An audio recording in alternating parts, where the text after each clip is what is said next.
ปริศนาว่าด้วยการสร้างพีระมิดแห่งอารยธรรมอียิปต์โบราณยังคงเป็นความลับที่ท้าทายนักวิชาการมาช้านานแม้ว่าในปัจจุบันเราจะมีความรู้และเทคโนโลยีที่ก้าวหน้ามากขึ้นแต่ก็ยังไม่สามารถหาคำตอบที่ชัดเจนได้ความลึกลับของสถาปัตยกรรมโบราณยังคงดึงดูดความสนใจของคนทั่วโลกและเป็นแรงบันดาลใจให้เกิดการค้นคว้าวิจัยอย่างต่อเนื่องเพื่อค้นหาความจริงอันน่าทึ่งเบื้องหลังปริศนาที่ซ่อนอยู่ในพีระมิดคลิปนี้อับดุลเฮทูบนำเสนอความเชื่อมโยงเรื่องราวอันเป็นปริศนาของพีระมิดในอารยธรรมอียิปต์โบราณที่ยังไม่เคยเลือนหายและดึงดูดความสนใจจากผู้คนตลอดมาไปติดตามกันครับ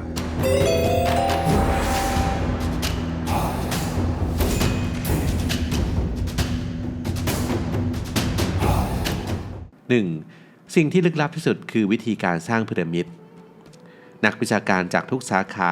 ต่างก็หลงไหลและสนใจความไม่ธรรมดาของสถาปัตยกรรมโบราณอย่างพีระมิดในอียิปต์อุทิศตนเพื่อหาคำตอบว่าปริศนาเหล่านี้ถูกสร้างขึ้นได้อย่างไรมันเป็นความลับที่ซับซ้อนที่สุดอย่างหนึ่งบนโลกที่ในปัจจุบันก็ยังไม่มีคำอธิบายที่ชัดเจน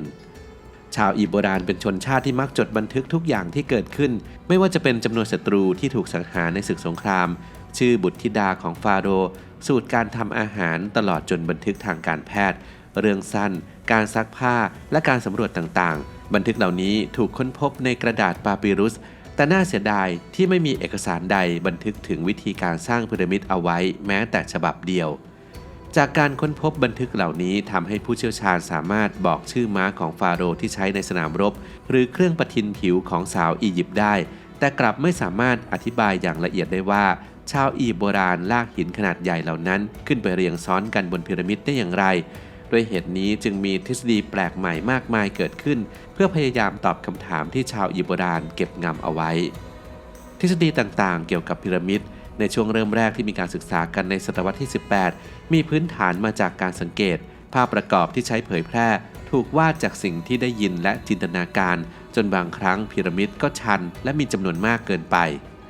ปัจจุบันนี้การศึกษาวิจัยเกี่ยวกับพีระมิดได้พัฒนาก้าวหน้าอย่างมากด้วยเทคโนโลยีสมัยใหม่ที่ทันสมัยเช่นการใช้ภาพถ่ายดาวเทียมการสำรวจด้วยคลื่นเรดาร์และการเจาะตัวอย่างดินทำให้สามารถค้นพบหลักฐานใหม่ๆที่น่าตื่นเต้น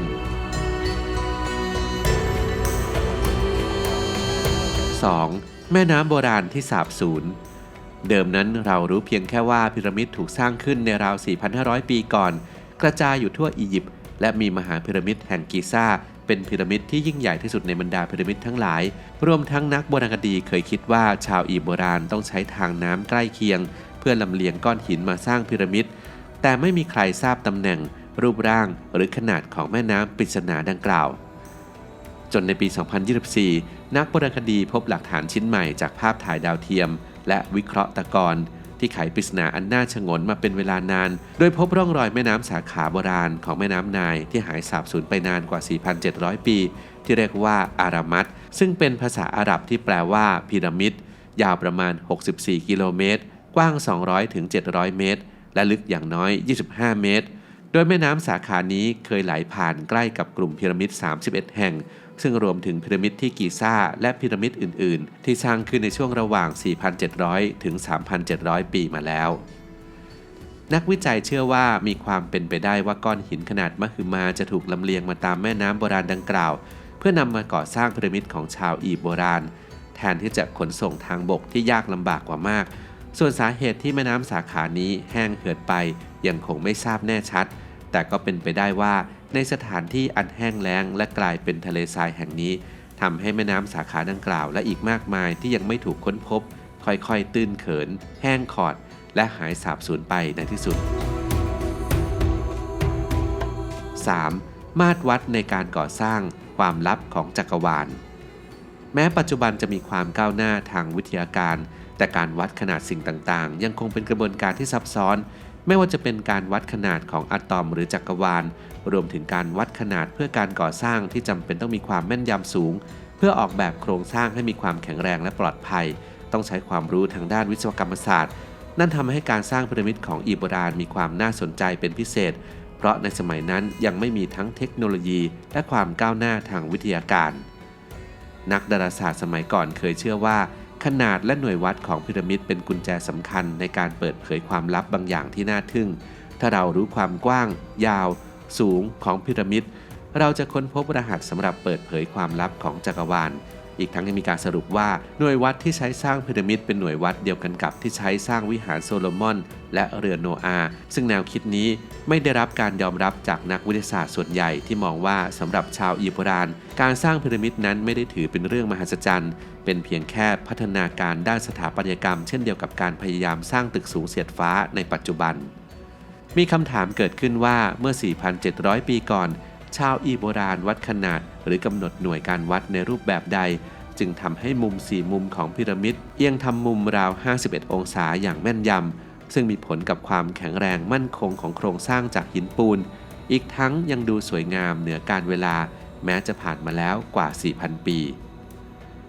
จากการศึกษาโดยละเอียดได้เริ่มมีการพัฒนาแนวคิดต่างๆจนกระทั่งกลายมาเป็นหน่วยวัดโบราณที่รู้จักกันในชื่อนิ้วพีระมิดหรือศอกซึ่งมีค่าเท่ากับ 52.3 เซนติเมตรหรือประมาณ 20.5 นิ้วตามมาตรวัดความยาวในปัจจุบันและสรุปว่าขนาดของมหาพีระมิดแห่งกิซ่าในมิติต่างๆมีความเชื่อมโยงกับธรรมชาติอย่างน่ามหัศจรรย์เช่น2เท่าของความสูงพีระมิดเมื่อคูณด้วย10 ล้านจะเป็นระยะทางโดยประมาณจากโลกถึงดวงอาทิตย์และยังเกี่ยวข้องกับค่าพายซึ่งเป็นค่าคงที่ทางคณิตศาสตร์ที่สำคัญมีค่าประมาณ 3.14159 ซึ่งตัวเลขเหล่านี้ยังไม่มีการค้นพบหรือไม่ได้นำมาใช้ในการสร้างพีระมิดเมื่อ 4,700 ปีก่อนทำให้เราเข้าใจว่าการสร้างพีระมิดไม่ใช่เรื่องง่ายและตัวเลขที่ซุกซ่อนอยู่ไม่ใช่ความบังเอิญแต่ทว่าเป็นความตั้งใจของมนุษย์ในยุคโบราณผู้ฉลาดหลักแหลมที่รู้ความจริงเกี่ยวกับธรรมชาติ 4. จิงเจอร์ก้าวแรกของการสร้างพีระมิดไม่มีอารยธรรมใดบนโลกที่ทุ่มเททรัพยากรและพลังงานเพื่อเตรียมพร้อมสำหรับโลกหลังความตายและความเป็นอมตะได้มากเท่ากับอารยธรรมอียิปต์โบราณเพราะไม่ว่าจะเป็นเสื้อผ้าทรัพย์สมบัติอาหารเฟอร์นิเจอร์หรือแม้แต่สุนัขตัวโปรดก็จะถูกฝังไปพร้อมๆกับร่างไร้วิญญาณที่ผ่านกระบวนการยับยั้งการย่อยสลายตามธรรมชาติด้วยการทำมัมมี่ขั้นตอนโดยละเอียดในการทำมัมมี่ของชาวอียิปต์โบราณได้รับการเผยแพร่อย่างกว้างขวางหลังจากพบมัมมี่ในสุสานนอกจากนี้ยังมีการพบจิงเจอร์มัมมี่เพศชายที่มีผมสีแดงเหมือนขิงอายุราว 5,000 ปีถูกฝังกลบอยู่ในบ่อทรายของทะเลทรายพร้อมกับข้าวของเครื่องใช้ที่จำเป็นบ่งบอกว่าจิงเจอร์มีความเชื่อเรื่องโลกหน้าแต่ที่น่าสนใจคือร่างกายที่แห้งเหี่ยวของจิงเจอร์ไม่ได้ถูกพบในพีระมิดและศพของจิงเจอร์แห้งตามธรรมชาติด้วยการดูดซับของทรายซึ่งหลังจากผ่านช่วงเวลาที่จิงเจอร์เสียชีวิตมาไม่กี่ศตวรรษชาวอียิปต์ก็รู้จักการสร้างพีระมิดปัญหาจากการฝังกลบศพใต้ผืนทรายคือลมจะพัดพาทรายปลิวไปจนร่างสัมผัสกับอากาศและสัตว์ซึ่งผลจากการแก้ปัญหาที่ตามมาก็คือความก้าวหน้าของวิธีการฝังศพในบล็อกหินเรียกว่าเมสตาบาซึ่งมีส่วนสำคัญในการนำไปสู่การสร้างพีระมิดสุสานของฟาโรห์ 5. อิมโฮเทปดาวินชีแห่งอียิปต์โบราณในช่วงที่อียิปต์ครอบครองดินแดนตะวันออกและฟาโรห์มีอำนาจเหนือทุกสิ่งมีการระบุถึงผู้มีอิทธิพลนามว่าอิมโฮเทปอัจฉริยะคนแรกในประวัติศาสตร์อียิปต์ที่ได้รับการบันทึกเอาไว้อีกทั้งยังเป็นคนแรกที่เป็นผู้บันทึกประวัติศาสตร์ของชาวอายคุปอีกด้วยอิมโฮเทปเป็นที่รู้จักอย่างดีในฐานะสถาปนิกของราชวงศ์อียิปต์โบราณผู้มีความเก่งกาจในการสร้างสรรค์สิ่งใหม่ที่ไม่เคยมีมาก่อนหนึ่งในนั้นก็คือเขาริเริ่มแนวคิดการสร้างสิ่งก่อสร้างที่ทำขึ้นจากหินแบบขั้นบันไดขนาดใหญ่เหนือพื้นทะเลทรายเพื่อเป็นสถานที่เก็บศพฟาโรห์ซึ่งกลายมาเป็นพีระมิดแห่งแรกของโลกที่รู้จักกันในชื่อพีระมิดโจเซอร์หรือพีระมิดแห่งซักคาราไม่เพียงแค่ด้านสถาปัตยกรรมแต่อิมโฮเทปยังมีความเชี่ยวชาญทางด้านการแพทย์เขารักษาอาการบาดเจ็บจากการวินิจฉัยที่สมเหตุสมผลแทนการรักษาด้วยเวทมนต์ซึ่งแตกต่างออกไปจากตำราแพทย์โบราณหลายฉบับจนได้รับการยกย่องจากชาวกรีกและโรมันว่าเป็นเทพแห่งการรักษาและเทพแห่งปัญญาตลอดจนมีตำแหน่งอัครเสนาบดีของฟาโรห์โจเซอร์ด้วยความเชี่ยวชาญรอบด้านแบบลึกซึ้งทำให้เขาเปรียบได้กับเลโอนาร์โด ดาวินชีแห่งอียิปต์โบราณผู้ซึ่งวางรากฐานความรู้ที่ถูกต้องให้แก่ความสำเร็จอันยิ่งใหญ่ในอนาคต 6. ฟาโรห์เนฟเฟอรูกับการสร้างพีระมิดต้นแบบ ในขณะที่พีระมิดโจเซอร์พีระมิดขั้นบันไดแห่งเมืองซักคาราเป็นการสร้างขึ้นโดยไม่มีต้นแบบหรือทดลองสร้างแบบขนาดเล็กสถาปนิกอย่างอิโมโฮเทปออกแบบและสร้างมันขึ้นมาภายในคราเดียวโดยไม่มีประสบการณ์มาก่อนซึ่งนับว่าเป็นความน่าอัศจรรย์ที่แสดงถึงความเป็นเลิศของชาวอียิปต์โบราณส่วนอีกหนึ่งพีระมิดที่แปลกประหลาดไม่แพ้กันถูกพบอยู่อย่างโดดเดี่ยวในทะเลทรายมีชื่อว่าพีระมิดไมดุมพีระมิดไมดุมที่สร้างขึ้นในรัชสมัยฟาโรห์เนฟเฟอรูเป็นพีระมิดที่พัฒนามาจากพีระมิดแบบขั้นบันไดของอิมโฮเทปแต่ไม่ได้อยู่ในสภาพสมบูรณ์เพราะเกิดพังทลายลงมาระหว่างการก่อสร้างความแปลกคือพีระมิดไมดุมไม่เคยถูกใช้เพื่อฝังศพฟาโรห์ไม่มีการแกะสลักบนแผ่นศิลาห้องฝังศพสร้างไม่สำเร็จและถูกทิ้งร้างไปอย่างน่าเสียดายทำให้ที่นี่ไม่ใช่พีระมิดแห่งเดียวของฟาโรห์เนฟเฟอรู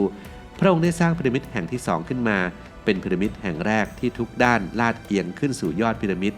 ภายนอกฉาบผิวเรียบแต่ก็เกิดปัญหาเมื่อพีระมิดมีขนาดใหญ่ขึ้นจนโครงสร้างโค้งงอไม่สามารถใช้เป็นสุสานได้ซึ่งเรารู้จักกันในชื่อพีระมิดโค้งหรือเบนซ์พีระมิด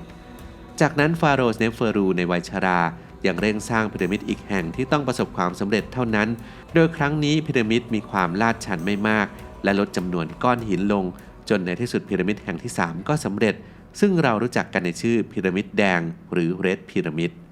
ฟาโรห์เนฟเฟอรูผู้นี้ได้สร้างสิ่งมหัศจรรย์แห่งประวัติศาสตร์ขนาดใหญ่ขึ้นมา3แห่งโดยมีการปรับปรุงและพัฒนาจากความผิดพลาดครั้งก่อนหน้าซึ่งก่อนที่พีระมิดแห่งกิซ่าจะถูกสร้างขึ้นโดยฟาโรห์คูฟูผู้เป็นลูกชายของฟาโรห์เนฟเฟอรูความพยายามของผู้เป็นพ่อในการสร้างพีระมิดได้กลายเป็นรากฐานที่สำคัญให้ฟาโรห์คูฟูได้ก่อสร้างพีระมิดที่ยิ่งใหญ่ที่สุดในประวัติศาสตร์ที่ได้กลายมาเป็น1 ใน 7สิ่งมหัศจรรย์ของโลกยุคโบราณที่อยู่ในสภาพสมบูรณ์มากที่สุดอีกทั้งภายในยังได้รับการออกแบบมาให้มีความเฉพาะตัวเป็นเขาวงกตซับซ้อนและทางเข้าที่แท้จริงยังไม่มีใครค้นพบซึ่งเรื่องราวเหล่านี้ล้วนทำให้พีระมิดเป็นความลับของอารยธรรมอียิปต์ที่คงความพิเศษไปตลอดกาล